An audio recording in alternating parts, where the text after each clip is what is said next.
Hello, I'm Bud Caddell. I'm the founder of NOBL. We help leaders who are emboldened to make real change inside their organization.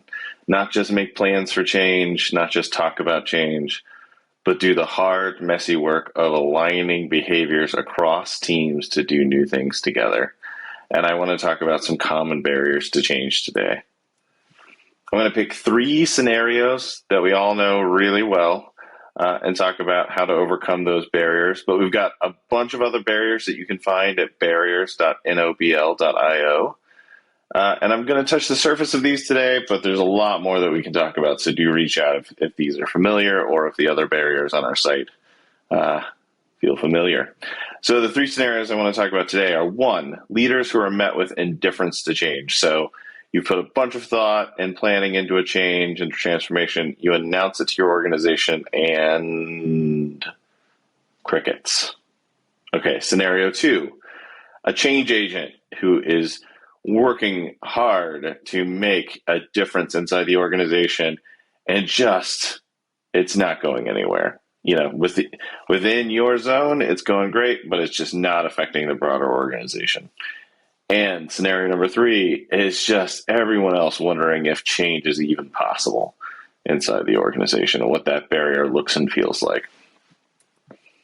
So let's talk about scenario 1. And I have been all of these scenarios. I just want to name it. So a leader who calls for change and is met with seeming indifference. We all know, if you're a leader, we all know what this feels like. This feels like a leader with no followers, that you are just lost wandering the desert. And why does this happen? One of the reasons that this happens is because we as leaders rush others to embrace our solutions. And what does this mean? Oh, let's harken back to William Bridges, who is, one of the founding thinkers in organizational change. This is way back to the 80s. And sometimes the best solutions are older solutions. And he talked a lot about transitions and how we think about transitions inside organizations.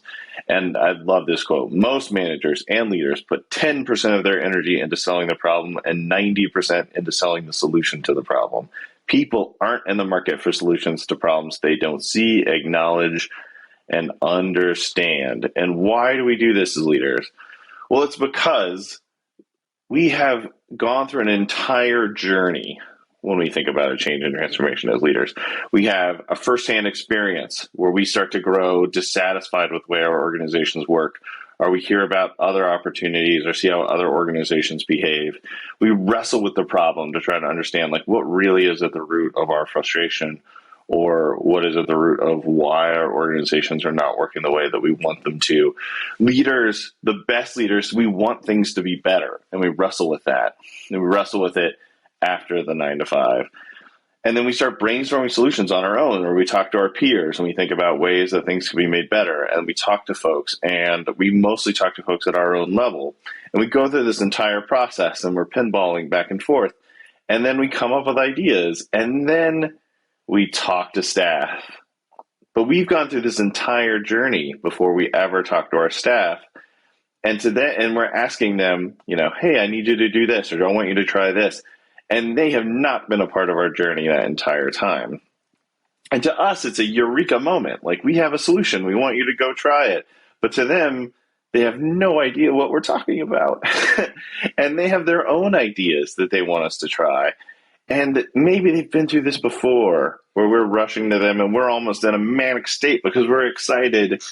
And they've seen us, in this place before, and this idea has not been socialized or hasn't, had the wisdom of their experience. And, they feel like they've seen this story before. And so that's why, we announce a big change or transformation, or we ask teams to do things differently, and we were met with seeming indifference.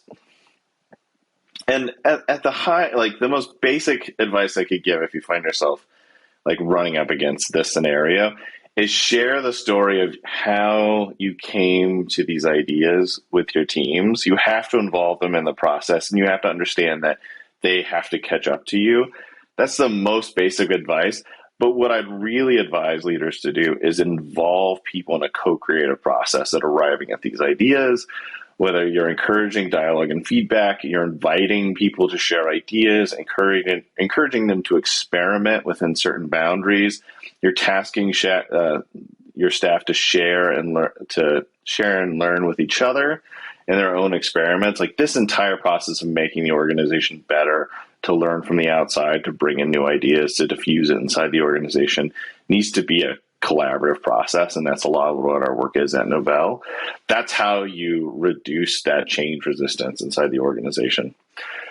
The other reason we end up as leaders without followers, though, is because we ignore loss aversion. So, the foundational idea of behavioral economics, which has been around for quite some time now, is that losses loom larger than gains. In change management, this work is like very much inspired by the work of Rosabeth Moss-Kanter. People respond to change as loss. They see changes and they view them as losses. They foremost think about what losses they're going to trigger versus what they're going to gain. And they think about them in many dimensions: a loss of control, a loss of pride, a loss of familiarity, a loss of expertise, a loss of narrative, and a loss of time. That's predominantly what we pay most attention to. And so when you're managing change in an organization as a leader, you have to think about these various forms of losses and how you design change, how you design interventions. And you have to think about, for example, loss of control. How do you leave room for choice? Loss of familiarity. Name what isn't changing in the organization. A loss of narrative. How do you tell a new compelling story and attach it to the story people are already telling about the organization? A loss of time. Please, for the love of God, deprioritize other work if you're adding change work inside the company. It's the first step we often do with our clients. Okay, scenario 2. The change agent who fails to impact the broader organization. I feel like if you're watching this video and if you follow me, you probably are a lot of these folks. You have a less top-down authority inside the organization, but you are struggling and trying earnestly to make a difference inside your organization, and God help you. I love you folks, but you know what this feels like. You know this experience. You are bounded within your organization in terms of how much you can affect change. And typically, we all know this diagram of our zone of control, our zone of influence, our zone of concern. Typically, like our best change agents that we hire, that we promote inside organizations, right? I'll explain Kristen Wiig in a second. It'll make sense. They're bulletproof in their zone of control, right? Our best change agents are making things so much better within their zone of control. They're innovating, they're optimizing. We love those folks. And even in their zone of concern. So there are things happening outside in the organization or in the outside market that could be, creating fears in others. And, those folks have their eyes on them. They understand them, but it's not worrying them. It's not throwing them into a dizzy or disarray. But when it comes to zone of influence, right, even our best change agents, there's huge aversion to this idea of like playing influence and persuasion and politics is a dirty, dirty word to a lot of change agents. They think of it as uncomfortable, as just scary, direct conversations about like influence and politicking, and even being unethical about like spreading their persuasion across the entire organization. And I want to talk about politics, and this might be like my most unpopular point of view when I talk to folks internally in making change and transformation, is that politics has to be on the table for change agents because good work rarely speaks for itself in modern organizations. And that's less about sort of the dark side of the organization and more of just about the lack of attention economy inside organizations and the scarcity of attention. And change always requires a champion and requires multiple champions and vocal champions inside the organization. And yes, if you're sticking your neck out and playing politics inside your organization, you might lose. However, compromising isn't the same as losing. And oftentimes to help change win inside an organization, yes, you will have to compromise. And so many times I'm calling you out, dogmatists, people who are trying to bring in a new way of work inside an organization, a new philosophy. You will have to compromise, and you have to think about what are the outcomes you're trying to achieve versus the strict philosophies, the strict principles that you're adhering to. And really, politics is only selfish if you put your self-interest first. And so you do have to check in with yourself and why you're playing, influence games inside the organization, but less noble interests will happily fill the void you leave. There's no such thing as an organization that doesn't have politics. That it just does not exist. And if you're queasy about politics, here's my advice for you. And if you've never done this before, you're going to have to play it if you really believe in the change that you're trying to make inside the organization. If you believe that it's, if it's a good change that you're making, it's positive for the organization, it's positive for your customers or for your end users. You've got to embrace politics, even if it makes you queasy. So here's my advice for you. Find out who has power and influence. Understand what they want. And I mean, even outside the change itself, like what is important to them? How can you deliver that? Build and engage a coalition. So like keep that coalition active. Then if necessary, do the work for others, right? In the real world of politics, people write bills for each other, right? There's work that you might have to do for others. Address early resistance head on. So many change agents avoid this. They meet resistance and they ignore it and they try to go around it, or they just try to actively go like, let's just leave that person out. You have to address it head on. You have to address it, with positive affect and go talk to that person, try to understand what's happening for them and what they want. But ultimately, you might have to bypass immovable opponents or get leverage over them, right? And then you have to be the first to shape the narrative. So often in organizations, there's an early experiment and transformation that succeeds 70%, which 70% is amazing. But that 30% gets capitalized upon by the people who are detractors and gets told, they tell the story of failure. They take that 30% and tell an entire story of failure. And that 70% that was a success, that should be the story, just gets swept under the rug. And that transformation is dead on arrival. You cannot let that happen. And obviously, like if politics makes you queasy, just keep checking in with yourself and make sure that you're doing it for good reasons, for positive reasons, that you're building towards a positive change. All right, scenario 3. The person sitting on the fence wondering if change is even possible. We've all been this person at different times in different organizations, whether, and we'll talk about what this looks and feels like, but it can either sound like, can this place change? Or even more, skeptically or cynically, this place will never change, or like, can I change? And often as a leader, even that phrase will be, well, I'm not that kind of person, or I'm just this kind of person. I can't change, especially as we grow older or as we become more, specialized in our roles. Like we really do become fixed in our mindsets about what we can and can't do. And when we say things like this place will never change, obviously that's cynicism, that's skepticism or cynicism. When we say I can't change, those are self-limiting beliefs. And cynicism is a disbelief in the possibility of change and even distrust of those in power. But, cynicism is more widespread than we'd like to believe. Up to 48% of staff are at least somewhat cynical. That multiple studies have given stats pretty close to that number. And cynicism gets a bad rap. It's often a moral response to perceived injustice.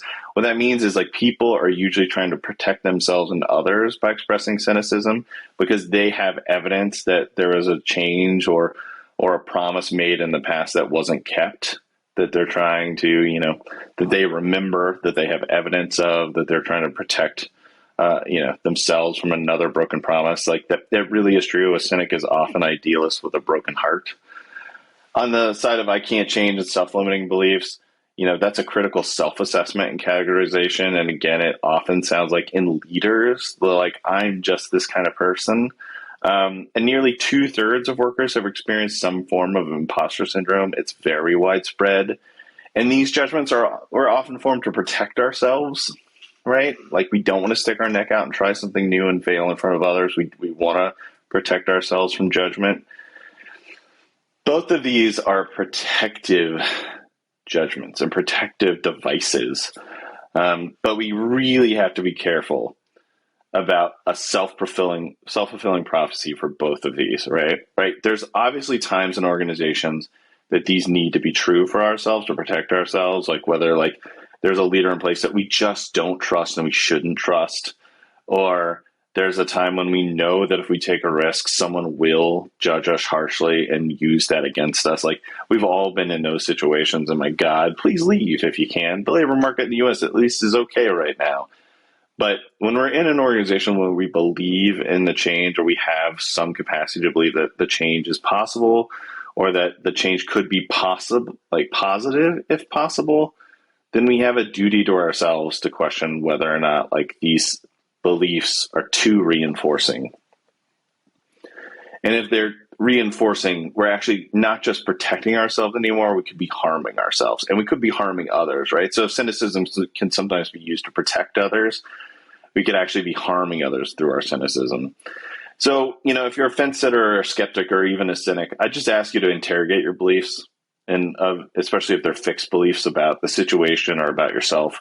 Why are they fixed, right? Like, why is the situation so static? And what is that serving for you? Are you trying to protect yourself, or do you have just mounting evidence that really the situation is that dire? And ask yourself, what would you need to see to change to revise those beliefs? And go look and ask others, right? See if your opinions and the way that you form them match how others are forming their opinion. Are you in your own head too much? Or really, is this how others see the situation? And experiment in your zone of control. Like, take small risks and see what happens. Don't take wild risks if you really don't believe the situation will reward you or could harm you. And then I would just ask you again to be careful not to spread cynicism, because cynics tend to be, again, because it's a moral response and because they're often sometimes protecting others, they tend to actually be really like well-connected folks inside organizations, and people listen to them and look to them. But oftentimes, like, it's easy to bond over gripes, and you could be spreading that cynicism out into the organization and again creating a self-fulfilling prophecy, instead of trying to make things better for the rest of the organization. And again, like, it's up to you to decide whether the situation is truly toxic and unchangeable, or it's in a position where things could be changed. And if they could be changed, man, open your heart that one more time. Fundamentally, we believe, impossible is temporary. And my God, I know that sounds like something someone would yell at you in a spin class, or, whisper to you in a sound bath. But it also describes reality. It's the reality of human beings. We are the people who built the pyramids, who can create huge, gigantic things together on Earth or in space. When we do it together, we often forget what we're capable of and just revise it as learning. And I just remind you, whether you're in an organization and you're feeling skeptical or you're feeling stuck by a barrier, to remind yourself of a time that you overcame some kind of barrier and accomplished a goal, whether it was like you as an individual or you as a team. And do this as a team too. If you find yourself coming across a barrier, if you're a small innovation team or a team trying to make change inside an organization, and share as a team in a few words how that felt. You've got to remind yourself over and over that you can overcome barriers, that you can do big things together, because barriers are always going to be present when we try to do big things together. My goal is just to remind folks that, yes, they exist, and they can be, we can just treat them as common, right? They're just bumps. They don't need to be gigantic, blocks in our way. We can treat them as okay, yeah, that's that hurdle that we always know that we come across. We know how to name it. We know how to overcome it together. It doesn't have to shock us. It doesn't have to make us worried or confused. We can name it. We can assemble against it. We can overcome it. That's my goal for you. And impossible is temporary. It doesn't have to be like a shoe tagline. It doesn't have to be something that sounds cliche, so long as we keep reminding ourselves that change is possible, especially change is possible together. So if you took anything away from this, remind yourself that we can actually train ourselves to recognize and overcome common barriers. Go to our site, barriers.nobl.io. We have 25 of them, I believe, that we've captured that you can go get more info on if you're trying to make a change or transformation in your organization and coming across some barriers. Look, they all have names. They can be common and familiar. You can work against them. I promise you. Leaders, you can involve staff in defining the problem that you're overcoming and understand what they might lose when you ask them to adopt a change. If you're a change agent, please embrace politics. You have to do it to scale your impact. Everyone else, please interrogate any skepticism you might be feeling, and just decide for yourself if it's no longer serving you. And then remember and celebrate the times that you have changed, the times that you have overcome barriers, because it's so important and it'll fuel you on to the next thing that you have to do together. So that's me. I'm Bud. These slides were adapted from a talk I gave to a few hundred folks inside of a health network. I love coming into organizations and talking about how to overcome barriers to transformation. Visit our site if you'd like me to come in and talk to your organization. But otherwise, thank you so much.